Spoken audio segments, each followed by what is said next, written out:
ఆంధ్రప్రదేశ్ ముఖ్యమంత్రి జగన్మోహన్ రెడ్డి పరిపాలన వల్ల ఇప్పుడు ఆంధ్రప్రదేశ్ ఉద్యమాంధ్రప్రదేశ్గా మారిందా?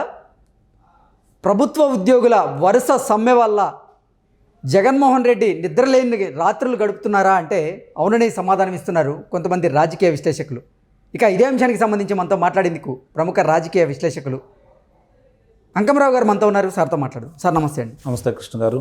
సార్, జగన్మోహన్ రెడ్డి పరిపాలన వల్ల ఆంధ్రప్రదేశ్ ఇప్పుడు ఉద్యమాంధ్రప్రదేశ్గా మారిందా? ప్రభుత్వ ఉద్యోగుల వరుస సమ్మె వల్ల జగన్మోహన్ రెడ్డి నిద్రలేని రాత్రులు గడుపుతున్నారా అంటే ఏం చెప్తారు సార్? ఒక పక్క అంగన్వాడీల సమ్మె సైరన్ మోగింది. వాళ్ళు 10 రోజుల నుంచి దాదాపుగా సమ్మె చేస్తూనే ఉన్నారు. ఇప్పుడు వాలంటీర్లు సమ్మె చేసేందుకు సిద్ధమయ్యారు. ఆశా వర్కర్లు సమ్మె చేసేందుకు సిద్ధమయ్యారు. పారిశుద్ధ్య కార్మికులు సమ్మె చేసేందుకు సిద్ధమయ్యారు. ఇటుపోతే ఆడుదాం ఆంధ్ర ప్రోగ్రాం మొదటి రోజే అటర్ ఫ్లాప్ అయింది. ఇవన్నీ వెలసి జగన్మోహన్ రెడ్డి గారికి అసలు నిద్రలేని రాత్రులు గడుపుతున్నారు అంటూ కూడా ఒక వార్త ఇప్పుడు సోషల్ మీడియాలో చక్కర్లు కొడుతున్న నేపథ్యంలో ఏంటి సార్, నిజమేనా? కృష్ణ గారు, ఒకటి గుర్తుపెట్టుకోవాలి. అసలు ముందు ఏమి నమ్మి ఇతనికి ఓట్లు వేశారు మొట్టమొదటి ప్రజలు? తెలుగుదేశం ప్రభుత్వం మామూలుగా 5 సంవత్సరాలు పరిపాలించింది. అప్పుల్లో ఉన్నటువంటి రాష్ట్రం చంద్రబాబు నాయుడు గారి చేతిలో పెట్టడం కూడా జరిగింది, తెలుగుదేశం పార్టీ ప్రభుత్వం చేతిలో. చంద్రబాబు నాయుడు గారు ఎక్కడెక్కడ అభివృద్ధి చేస్తే, ఎక్కడ ఏ పరిశ్రమలు రావాలి, ఏ ప్రాంతాన్ని వ్యవసాయ రంగంగా అభివృద్ధి చేయాలి, ఏ ప్రాంతం ఉద్యానవనాలుగా అభివృద్ధి చేయాలి, ఎక్కడ ఈ సాంకేతిక పరిజ్ఞానానికి సంబంధించినటువంటి కంపెనీలు తీసుకురావాలి, ఇవన్నీ కూడా దృష్టిలో పెట్టుకొని ఆయన నీటి ప్రాజెక్టుల గురించి ఒక్కోటి ఒక ప్రణాళికబద్ధంగా తీసుకుంటూ వెళ్ళిపోయారు. సహజంగా విభజిత ఆంధ్ర రాష్ట్రం అనేది మళ్ళీ గాడిలో ఉండాలి అంటే కనీసం 10 నుంచి 15 సంవత్సరాలు దానికి స్థిరంగా ఆదాయం వచ్చే మార్గాల కోసం ప్రయత్నం చేస్తారు ఎవరైనా. చంద్రబాబు నాయుడు గారు 5 సంవత్సరాల లోపే ఆంధ్ర రాష్ట్రానికి ఆదాయ మార్గంగా అమరావతిని ఏర్పాటు చేయడం కూడా జరిగింది. దానివల్ల ఆ పెట్టుబడి వల్ల సరిపోయింది, మనకు వేరే వాడు కూడా అక్కర్లేదు. నిదానంగా మిగిలి చేసుకుంటూ ఉంటే ప్రాంతాల వారికి అభివృద్ధి చేసుకుంటూ వచ్చాడు.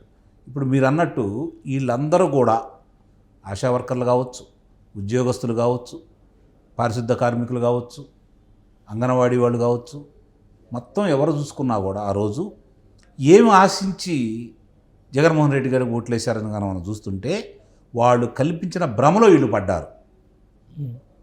తెలుగుదేశం పార్టీ మీద వాళ్ళు కక్కిన విషాన్ని వాళ్ళు నమ్మారు. పదే పదే చెప్పిన అబద్ధాలు నిజం అనుకున్నారు.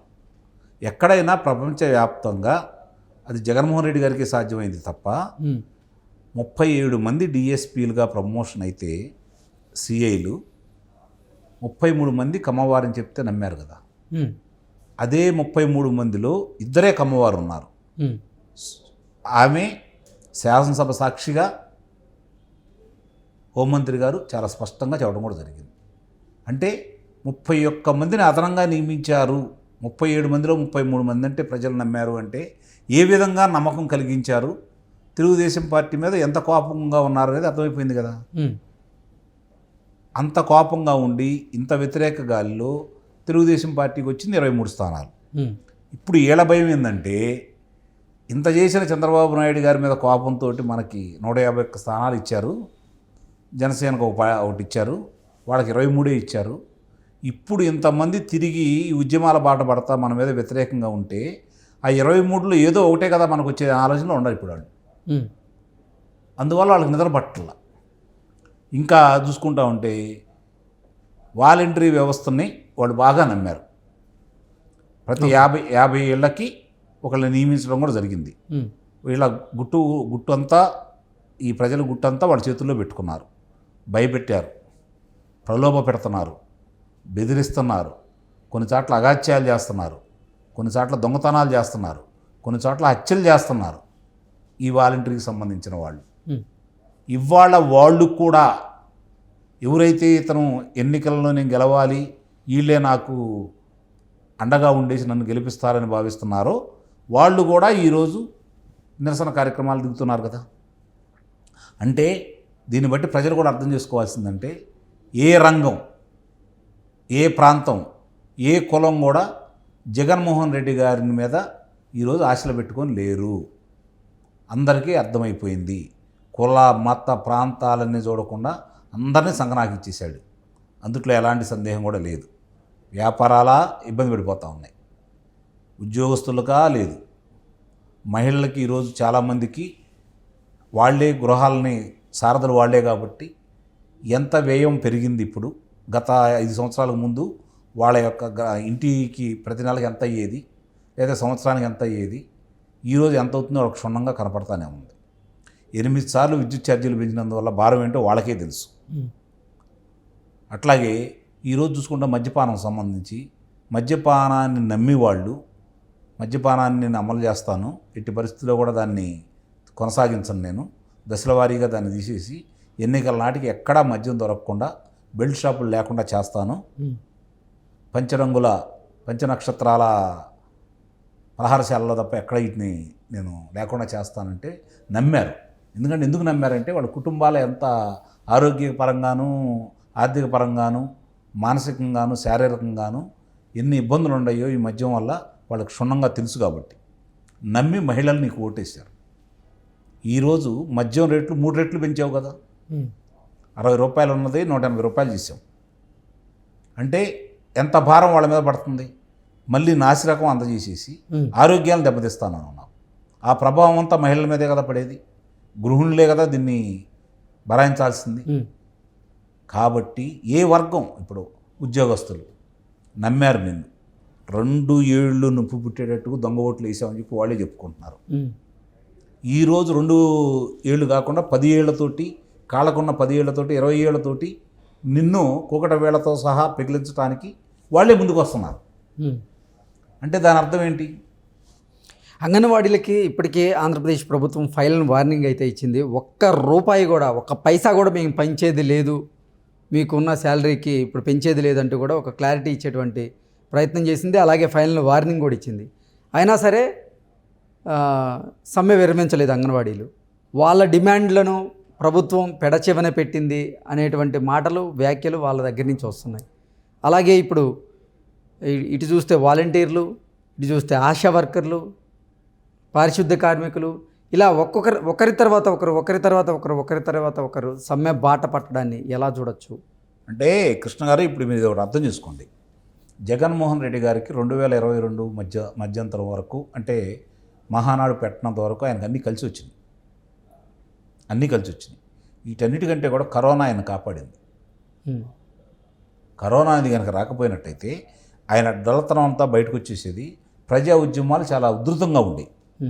కరోనా వచ్చిన తర్వాత ప్రతిపక్షాల మీద ఉక్కుపాదం మోపడానికి కరోనాను అడ్డం పెట్టుకొని వారి మీద అక్రమ నిర్బంధంగా వాళ్ళని చేస్తూ బెదిరించే కార్యక్రమం చేపట్టాడు. కాబట్టి ప్రజలు కూడా బయటికి రాలేదు. స్థానిక సంస్థల్లో అతను విజయం అనుకుంటున్నాడు. అది మనకెందుకులే, ఇట్లా ఉంది చూద్దాం, మన ఇక్కడ చేసిన కూడా ఏమి చేయనీయడు కదా, పరిస్థితులు మనకు అర్థమైపోతూ ఉన్నాయి కదా, ఎందుకు ఈ నిర్బంధాలు మనం ఎదుర్కోవాలని చెప్పి ప్రజలందరూ కూడా ప్రశాంతంగా ఉన్నారు, నిన్ను చూసి భయపడి. ఈరోజు ఆ పరిస్థితి లేదు. కాబట్టి ఉన్న పరిస్థితి ఏంటో అర్థమైపోయింది. కాబట్టి వీళ్ళందరూ నీకు ఎదురు తిరుగుతున్నారు. వాళ్ళకి భ్రమలు తొలగిపోయినాయి. ఇప్పుడు ఎన్నికలు సమీపిస్తుంది. వాళ్ళు ఏమనుకుంటున్నారంటే, నువ్వు పెంచేది ఏందయ్యా, నిన్నే ఇంటికి పంపిస్తున్నావు, వచ్చిన వాళ్ళు చూసుకుంటారు లేని నిర్ణయానికి వాళ్ళు వచ్చేసారు. ఉధృతం ఒకళ్ళు కాదు, ఒక వర్గం. మీరు చెప్పారు 5గురిని ఉదాహరించారు. మిగిలిన వర్గాలు, భవన కార్మికులు ఏంటి, భవన కార్మికుల పరిస్థితి ఏంటి, ఉచిత ఇసుక సంబంధించి మీరు ఏమైనా అభియోగం మోపారు. ఈరోజు వచ్చిన తర్వాత ఎంత రేట్లు పెరిగినాయి. 1600కి ఇంటికి చేరే ఒక ట్రాక్టర్ ఇసుక ఈరోజు 6,000 నుంచి 10,000 రూపాయలు కొంటున్నారు కదా. ఎన్ని భవనాలు ఈరోజు పురోగతి సాధించినాయి, ఇంకా ఆభరణ అయిపోయినాయి ఎన్ని ఉన్నాయి ఈరోజు రాష్ట్ర వ్యాప్తంగా. ఎన్ని లక్షల మంది ఈరోజు ఉపాధి లేక వాళ్ళు ఇబ్బంది పడిపోతూ ఉన్నారు. ఎంతమంది ఆత్మహత్య చేసుకున్నారు. వాళ్ళ ఉసురు మీకు తగలదా? అమరావతిని ఏం చేశారు? అమరావతి మహిళల్ని ఏ విధంగా మీరు దాష్టికం చేశారు? వాళ్ళ కంటి వెంట వచ్చిన నీరు అది మీ పాలిట మృత్యువు.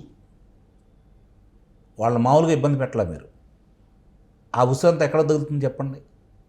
ఈరోజు నిరుద్యోగులు నిన్ను నమ్మారు. ఎందుకంటే నువ్వు యువకుడివి. చంద్రబాబు నాయుడు గారికి వయోభారం వచ్చేసింది, ఇతను యువకుడు ఏదో చేస్తాడు అని చెప్పి మీరు నమ్మారు. మెడలో వంచి ప్రత్యేక హోదా తీసుకొస్తాను అంటే మిమ్మల్ని నమ్మారు. కాబట్టి మీ అంట నడిచారు. ఈరోజు నువ్వు వాళ్ళ దగ్గర నిజంగానే మెడలు ఉంచుతాను వాళ్ళు అనుకున్నారు కానీ నువ్వే మెడలు ఉంచుతావని వాళ్ళు భావించాల.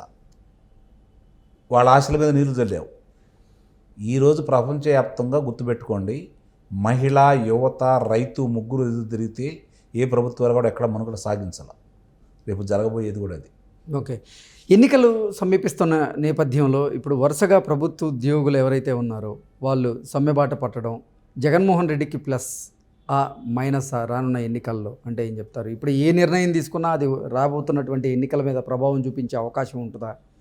వాళ్ళకి అనుగుణంగా నిర్ణయం తీసుకుంటే అది ప్లస్ అయ్యే అవకాశం ఉంటుందేమో, వాళ్ళకి వ్యతిరేకంగా నిర్ణయం తీసుకుంటే అది ఎక్కడికి దారి తీస్తుంది అనేది. ఇప్పుడు మీకు తెలియక ఊబిలో దిగుతారు, కాళ్ళ వరకు మునిగారు అనుకోండి, ఊబిలో కాళ్ళ వరకు కూలిపోతున్నారు అనుకోండి, పరిసరాలు ఎవరైనా వస్తుంటే మీరు కేకేస్తే వాళ్ళు వచ్చి చేయూత ఇస్తే మీరు బయటకు వస్తారు. మీరు తల నిండా మునిగారు అనుకోండి, మీరు ఉండారనే తెలియదు, మిమ్మల్ని ఎవరు చేయూతలు ఇచ్చి రేపు పొద్దున సహాయం చేస్తారు చెప్పండి? వాళ్ళు జగన్మోహన్ రెడ్డి గారికి ఆ పార్టీ పరిస్థితి వాళ్ళు అట్లా ఉంది. ఎందుకంటే అన్ని వర్గాలను దూరం చేసుకున్నారు. నిన్ను చూసి పారిపోతున్నారు, నిన్ను చూసి భయపడిపోయారు, నిన్ను చూసి అసహించుకుంటున్నారు. నీ దగ్గరకు వచ్చేవాళ్ళు ఎవరు లేరు. నీ స్థానిక శాసనసభ్యులు లేరు, లోక్సభ సభ్యులు లేరు, ఎవరు నీ అంట లేరు. ఈరోజు ఒక్కళ్ళు జరుపుకుంటూ ఉన్నారు. ఇంకా ఉండి ఏం చేస్తే నీకెళ్ళి ఉపయోగం జరుగుతూ ఉంటుంది? చేయి దాటిపోయింది. చేతులు గాలేక ఆకులు పట్టుకుంటే ఉపయోగం ఏముంది? ఇవాళ పరిస్థితి ఎట్లా ఉంది అంటే వర్గాలతో సంబంధం లేదు, కులాలతో సంబంధం లేదు, మతాలతో సంబంధం లేదు, ప్రాంతాలతోటి సంబంధం లేదు. అందరూ రగిలిపోతూ ఉన్నారు. ఏ విధంగా అంటే బలవంతుడంటే నీ పక్కన సైన్యం ఉంది, రక్షక భటులు ఉన్నారు, వాళ్ళందరూ నిన్ను కాపాడుతున్నారు కాబట్టి ఈరోజు నువ్వు ప్రశాంతంగా ఉన్నావు. ఒక్కసారి రేపు తిరగబడిన తర్వాత నీ అధికార పీఠాన్ని వాళ్ళు చూసి భయపడుతున్నారు కాబట్టి, దాన్ని దించాలని చెప్పి వాళ్ళు ప్రయత్నం చేస్తున్నారు కాబట్టి, ఉద్యమం బాట ప్రయాణిస్తున్నారు కాబట్టి, నీకు జరిగే ప్రతి ఒక్క కార్యక్రమం ఈరోజు తిరిగి నీకే ఎదురు తిరుగుతూ ఉంది. ఎందుకంటే మీరు వ్యాపారస్తులు, ప్రజానాయకులు కాదు, రాజకీయ నాయకులు కూడా కాదు. మీరు వ్యాపారం, రాజకీయం, దౌర్జన్యం మూడు మిళితమైన ఏకైక వ్యక్తి జగన్మోహన్ రెడ్డి గారు. ఎందుకంటే ఆయన చూసి భయపడ్డారు. అలాగే వ్యాపార దక్షత, వ్యాపార సంస్థలన్నీ మొదలుపడిపోతూ ఉన్నాయి, వ్యాపార సంస్థలన్నీ నష్టాల్లో ఉన్నాయి. నీ జగత్కి సంబంధించినది కావచ్చు, లేకపోతే సాక్షి పత్రిక కావచ్చు, ఒకనాడు 2019 వరకు నష్టాల్లో ఉన్నాయి, ఈరోజు లాభాల పడబట్టినాయి. కాబట్టి నువ్వు ఒక్కడే లబ్ధి పొందుతున్నావు, నీ పక్కన ఉన్న నీ అన్నయ్యలు మాత్రమే లబ్ధి పొందుతూ ఉన్నారు, ప్రజలందరూ నష్టపోతూ ఉన్నారు. ప్రతి ఒక్కళ్ళు ఆ రోజు ఎందుకు మనం ఓట్లేసామని చెప్పని ఈరోజు ఎదురు తిరుగుతూ ఉన్నారు, బాధపడతా ఉన్నారు, కోప్పడతా ఉన్నారు. ఆ కోపాన్ని రేపు ఎన్నికల్లో ఓట్ల రూపేణా చూపించాలనుకుంటున్నారు. ఇవన్నీ మీకు అర్థమైపోయినాయి కాబట్టి ఇంకా దౌర్జన్యాన్ని నమ్ముకొని ఏదో చేయాలని భ్రమంలో ఉన్నారు.